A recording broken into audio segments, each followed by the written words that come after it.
Hello, everyone. This is Mark Besser with Symphony's Digital Manufacturing Group, formerly Savagent Software. Fun fact, Savagent was the first national member of SESME. I'm here to share some of my pearls of wisdom on smart manufacturing. Let's just jump right in and get started. So first of all, smart manufacturing and best practices in general are not one person's opinion or experience. It's really an aggregation of experiences and the wisdom gained along the way. There is no one right answer that pertains to all. That's why SESME is so valuable as a source for knowledge here, as they represent the experiences of thousands of people and hundreds of organizations. Um, Smart manufacturing is a journey. There's not a single path, but many paths. And no matter where you are on that journey, there's always a path forward. I think our biggest challenge at times is just getting started. Recognize that you will make mistakes along the way. You might choose the wrong path at times, but also have faith that you can course correct along the way and get yourself back on the right journey. Don't let that keep you from getting started. Look around because sometimes that path might not be directly in front of you. And don't be afraid to ask for help if you get stuck.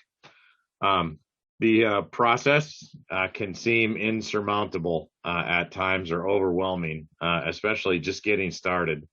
And as we start defining our projects, we have a tendency to boil the ocean. So I say break it down into smaller parts. And as you define those smaller parts, really put focus on the value that they can bring. It's the classic eat the elephant one bite at a time. Don't be afraid to shrink scope if you need, but if you shrink scope, don't sacrifice the value that you're trying to deliver. That's the value is key. Make sure that we can actually deliver it and get the project done. So define it in a size where we can actually get it accomplished and deliver it on time. And recognize that you gain momentum and support with victories, even when those victories are small. Be aware of scope creep, or as we've recently coined, while you're at it, itis.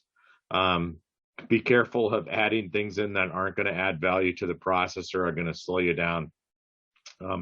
Keep in mind that the answer can be simple, and simple can be just as effective as complex. Make sure that we're not over engineering the solution to the problem. Many times you'll hear the term minimally viable product. My suggestion is make sure that you don't turn minimally viable into marginally valuable.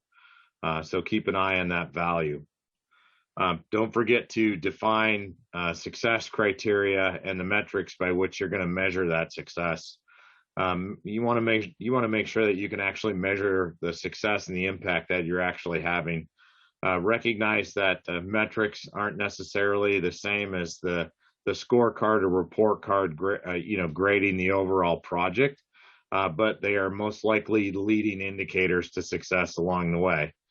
I am fond of a famous Peter Drucker quote: "If you can't manage what you can't measure," and I would certainly take that one step further and say, you also can't improve what you can't manage. So measurements are important. Also, use those metrics and the data that you're gathering along the way to challenge known truths. Just because that's the way we did it yesterday doesn't mean that we can't be better tomorrow. So challenge those truths. And then finally, keep your eye on the prize. We're going to deliver the value that we talked about. Plant that flag of success.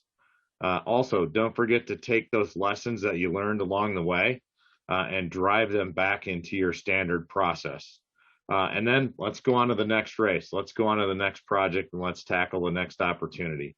So thanks for listening. I hope you found a nugget of value in there and enjoy the rest of the conference.